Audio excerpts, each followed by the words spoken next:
Welcome to On a Positive Note.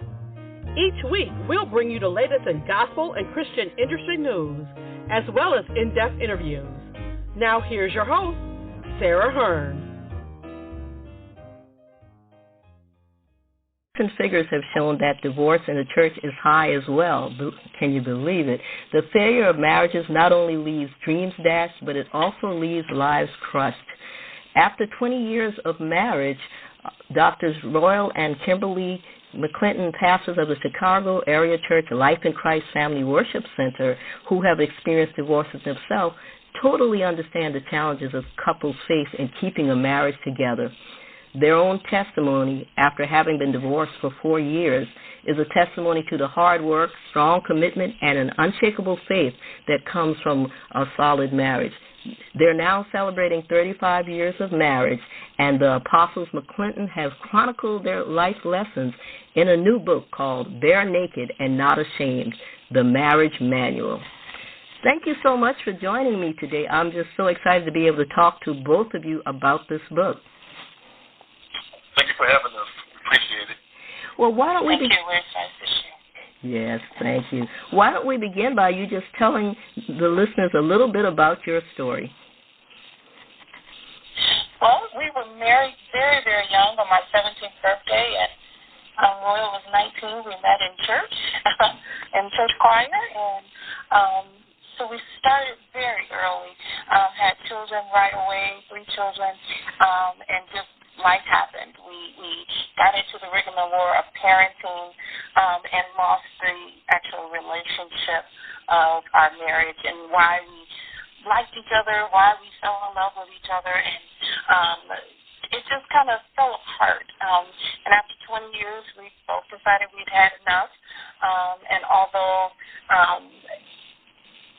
Royal was ready to just take it on a pause, I didn't want to pause. I wanted to, if we're going to be over, let's just be over instead of playing a cat and mouse game.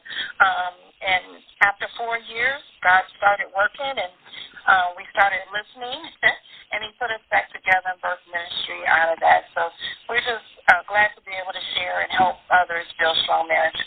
And also, in between that time, when we got our divorce, I didn't want to separate.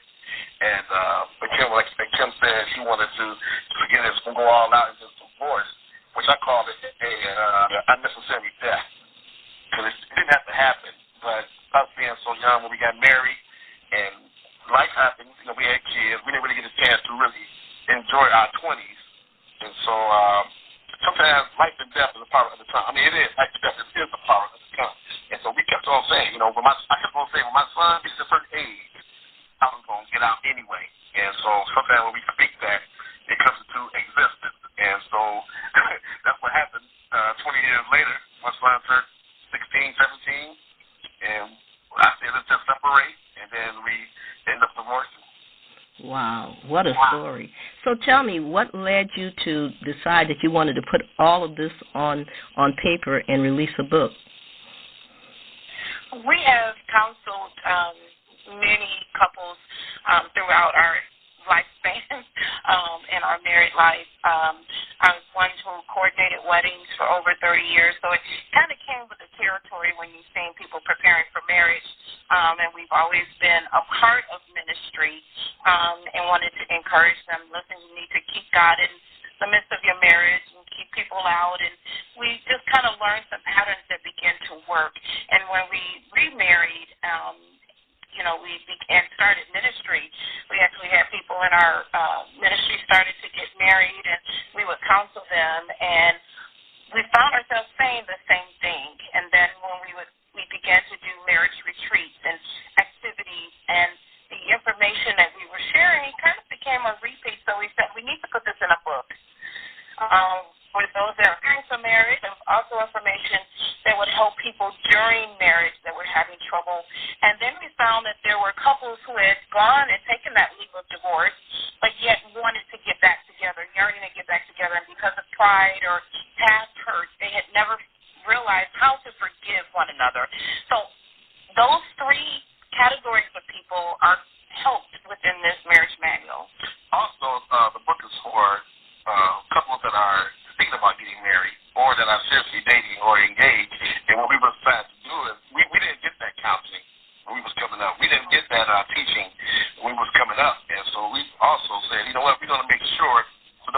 seriously dating, those that are engaged, and we're going to let them know what's going on before they jump into the fire of marriage.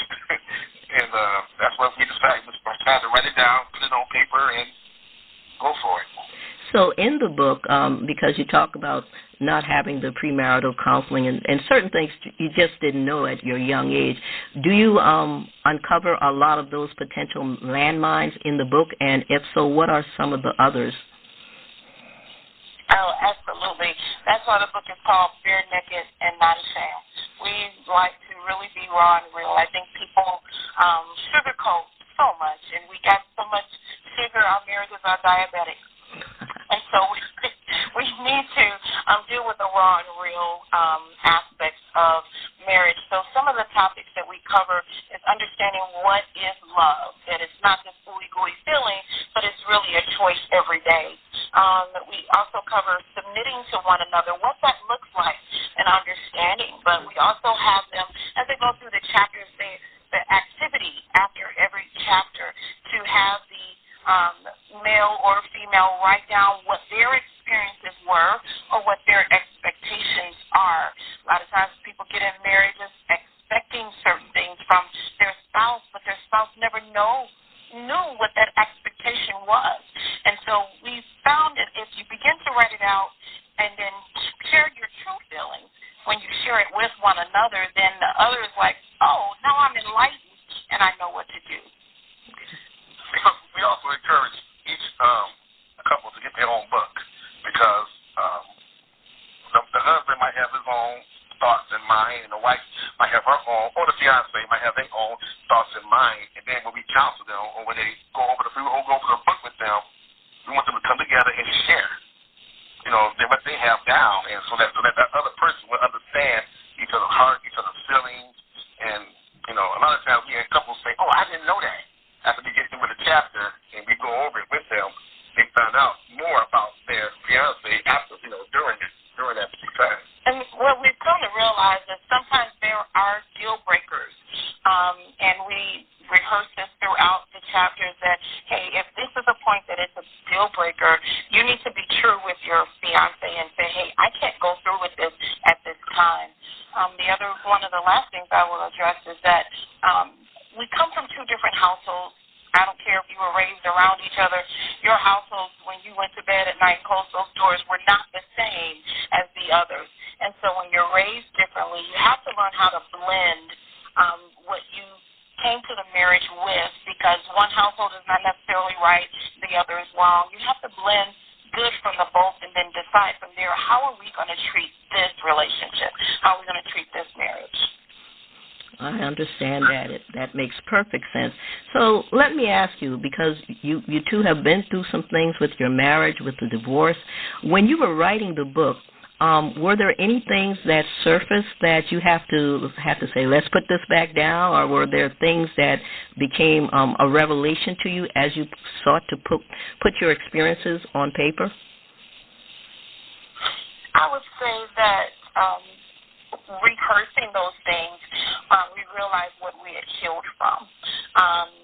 We learned how to truly forgive one another. I can tell you all the painful things of our first marriage, but I don't feel the effects of that pain, and that was understanding and the revelation of what forgiveness is. And for me, sometimes when we was writing the book, sometimes they did, bring back some memories, some hard memories and some harsh memories. And other times, we did have to put these on pause. I did have to put these on pause for a minute because we started reminiscing about what happened. And I still go back to it was an unnecessary death and then that happened. And sometimes we had to put the things on pause and, wait a minute, let's put this on pause, let's come back to it. But we end up coming back to it, and which is good because I know that I have matured and maturity did set in over the years. But sometimes when you think about some scars and you go back over those scars again, it does kind of make you think again and get kind of upset, and then you come back with, okay, you know what, boom, and then you come back with your different feelings and put your feelings to the side. Okay, as ministers of the gospel, And I know that this book comes from a place in your lives, but it also comes from your faith in God. Why don't you share with the listeners how your faith in God helped to heal the marriage and also how it can sustain marriages? One of the things that I had to learn was when we make a vow, and it's comes in Proverbs, it says that it's better for you to not make the vow than to make it and break it. It also talks about marriage, and this is a conversation or a scripture that I believe people kind of skip over, and it's found in Mark. I forget what chapter it is, but it states that if you are divorced and you want to remarry, that you remarry the one that you were married to. And so those principles helped me to be willing to open up. And when we were going through the process and Royal had come back and asked that I marry him, God had to speak to me literally in a sermon, and he said, I'm certain regarding your life. And so being open to the Father and allowing him to really guide my life, I found that where I thought I was saving Royal's life, the Father was actually saving my life with reconnecting me with my husband. And for me, it did really strengthen my faith with God, because when I was divorced, I tell people all the time, you know what, to me, at the time, it was fun. I was divorced, I didn't have nobody to go home to, I was just sowing my hopes, as they say, and but when God spoke to me and told me to get my life back in order, or I'm going to die, I'm thinking I'm going to die. I'm thinking in the natural, I'm going to die. And I wasn't ready to die. I was, young and still ready to move forward. But when God showed me, get your life back in order, I'm thinking my health insurance, my life insurance, my kids, get them all together. But actually, he meant, no, get your life in order starting from the beginning, which is your wife. Go back and get your wife. And it just so happened to run back into it. Well, we were still in contact. We had grandkids. And how we got back together was just, I'm still amazed how God works in it. And I had her do my taxes and end up falling back in love. I felt the love for her. It was weird. It was. It seems like you, through the grandkids, and it seems like you continue to nurture a friendship even though you were divorced. Am I correct in that assessment? Yes, we was. Yes and no. Yes and no. Sometimes we was, we had to, for the grandkids parties, birthday parties, and everything, we got together, and we were very respectful. We never brought, no girlfriend or no boyfriends around, but we came around the kids, the grandkids. We came, and sometimes we talked. I used to play around with Kim. Say, you know what? I want to get back with you. Let's work this out. And then I was gone again, So I used to go back and forth. This is before I gave my life back to Christ, by the way. And so, when I got saved again, I just knew that, now I understand what God meant when I gave my life back to Christ, that, get my life back in order means starting from the beginning, which is my wife. My wife is my family. So therefore, I had to go get my wife first, then the church, then God first, wife, then children. So I was thinking like children, and then God. God was like, no, get your life back in order, meaning me first, your wife, then your children. But sometimes when we did come together, it was kind of tension sometimes. I think one of the things that we promised each other, even the day we divorced, he was at my place helping me put together a bookcase that I had purchased. So we always decided that we would still be friends because we didn't want a lot of contention.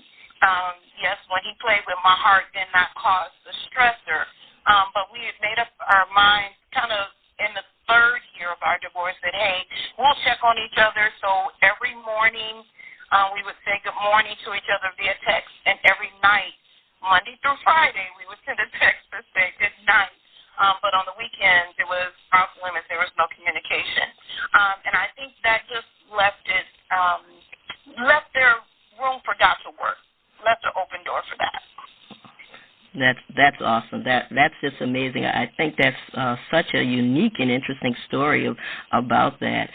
Now, you have the manual, and I know you do counseling with couples. Have you taken the manual and now use it to have just workshops with anyone? As you mentioned, that the book is actually for they're married, if they're considering marriage. Are you now hosting workshops that just take people through the manual, or is that part of your plan? That is a part of our plan.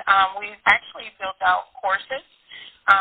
So we will be having those that will be released soon. But we've done a lot of them through marriage retreats, which we've held BareNaked and Not Ashamed marriage retreats for the past 7 years. With the last 2 years, with there being COVID, we've not done them. But we do plan on doing some small workshops, even if they're remote with couples. But we find it challenging because either one of those couples will attend and not both. And so it's not helpful if both are not focused on the same thing. So we're trying to figure out, Lord, give us a creative way to be able to structure this so that both can benefit from it and both can feel the impact. And that's what's happened with even our marriage counseling. When we partner together to do it and we have the fiancés or the couple together, then we find it more effective. Okay, I wasn't sure if you wanted to say something else, Apostle, before I went on. No, she pretty much covered, covered everything, Okay, what would you say to listeners right now? Of course, we want them to get your book, but what else would you just say as some just basic advice to any couple or married couple who may be struggling right now in their marriage or struggling in the relationship that they once thought maybe this is the one? What type of advice would you share right now? Well, first of all, I would tell them to pray. Always seek God, and be specific in what you're praying for. I mean, most people say, I want a wife or I want a husband, but you've got to be more specific than a wife and a husband. Down to from the top of the head to the sole of the feet to the inside to the heart. You got to make sure that you pray exactly what kind of husband or what type of wife that you make liberty for, because you want to be equally yoked. If you're unequally yoked, it's not going to work. If you believe in one thing and the other person believes in another thing, and you're going to clash, and you're thinking, well, I'm going to change her, I'm going to change him, and it's not going to happen. It's not going to happen. So I invite you, pray about what you want. But if you're already married, you have to pray together. You have to, seek God together and build your faith together, build each other up. And I would say that marriage works if you work it. You have to remember the vows that you stated, and a lot of times people forget. I said for better or for worse. We always like the better, but we hate the worst, and we're ready to quit when it has become worse. But do you have the stamina to stand? Is your love just that ooey gooey sticky type of love that you wash away, or is it that love that's going to cover a multitude of faults, a multitude of sins? And then one thing we do share with couples that are engaged or even married, when they always come with the, I didn't sign up for this. When you signed that marriage certificate, yes, you did. You signed up for it. And then you made a vow to God as well. For better, for worse, richer, for poor, all the 9 yards. So, yes, you did sign up for it. So don't say, that's not the man I thought I was marrying. That's why you got to pray. And be specific of what you want instead of just want to be in the marriage club. Yeah. It takes more than that to be part of the marriage club. I have a statement that choose thine own self and God be true. And if you are going into a relationship saying, we can make these adjustments or I can accept this, if you see it a fourth time and you can't deal with it before time, know that it just enhances. Because right now there's a lot of niceties that go on during courtship. But when reality happens and they take their shoes and socks off, can you deal with the funk that comes from it? Without the makeup, without the hair, some people without the teeth, who knows, Who knows, but again, we have a chapter in the book talking about after the wedding, after the honeymoon, after the glamour, after all the stuff, you get home Monday morning, or whatever time I get back home, and then you finally wake up, and the man is in the bathroom, he come out, or if he don't shower, or if he don't, man, I thought you showered, or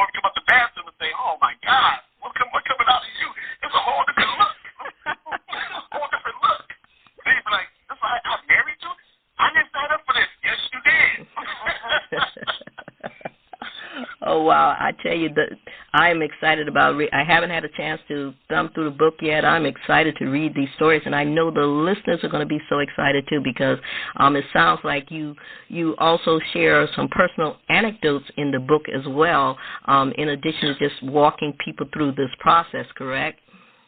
Absolutely, we do. One of the things that we share is expectations and just kind of lighthearted story, but it was really, really serious to me.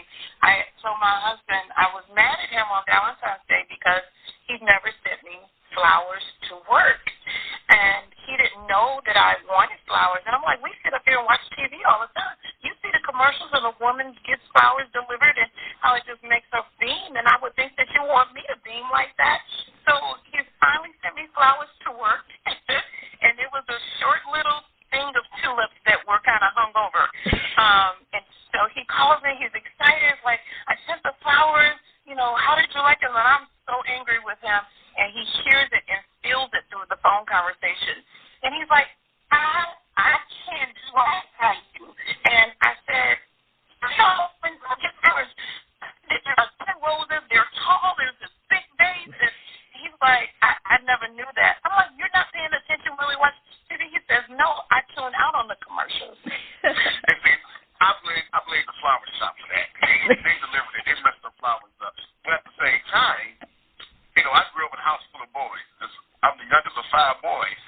And my dad died when I was 7 years old. And my mom had to go to work, and she was never at home. So I never, in a household, we never showed each other love. We never gave each other flowers. We never said, I love you. So with me jumping into a marriage at 19 years old, I don't know how, really a woman's supposed to be, or how to treat a woman supposed to treat a woman or a wife. So she wanted flowers. I got her flowers. It was tulips. It wasn't roses, but I always thought it's the thought that counts. No, not for That's what I was thinking. I keep at the time. I know. I was thinking at the time. But I know better now. Oh, I love it. I think that story is going to help someone, especially some young men, especially those, like you said, who may not have had that exposure about what men should do. And then there's also a little bit in there about listening skills and knowing what the other wants. So, this book sounds very exciting. You have to be very specific. You have to be very specific in what you say. Don't sugarcoat nothing. So why don't you tell the listeners where they can get your book? Our book can be found anywhere online, any of your retail dealers, Amazon, Barnes & Noble, Ingram Press, as well as you could go to our website at www.licfrankwc.org, and you can order it directly from us, and any orders that come into our website, we will personally sign. Fantastic. And we do recommend the couples to get their own personal books, because you have to write into it. You have to write into the book, chapters. So we do recommend each couple get their own book and read it. Yeah, you said that before, Apostle. I think you really want to make sure that each individual have their own book, because I think why you're repeating that is because they're going to have a different journey in some respects. Is that correct? Yes, absolutely. Yeah. As well as we do have a personal affirmation in the beginning that says, listen, I'm dedicated to this process, and I'm dedicated to finish the process so that we can have a very eyes wide open type of relationship going into making it better or going into a new relationship of marriage. Great. Well, I'm for one, I'm looking forward to it, and I definitely think the readers are going to start picking that up. BareNaked and Not Ashamed, the Marriage Manual. Thank you so much, Apostles, for joining us today, and we look forward to hearing more about the workshops that lay ahead. Thank you so much. Thank you. We appreciate your time. Thank you so much. Bye-bye. Thanks for joining us this week for On a Positive Note. The show is executive produced by Sarah Hearn and is a Divine Studios production. Subscribe to our show so you'll never miss an episode. Also, be sure to visit our website, positivelygospel.com, to keep up with the latest news. Be sure to tune in for our next episode.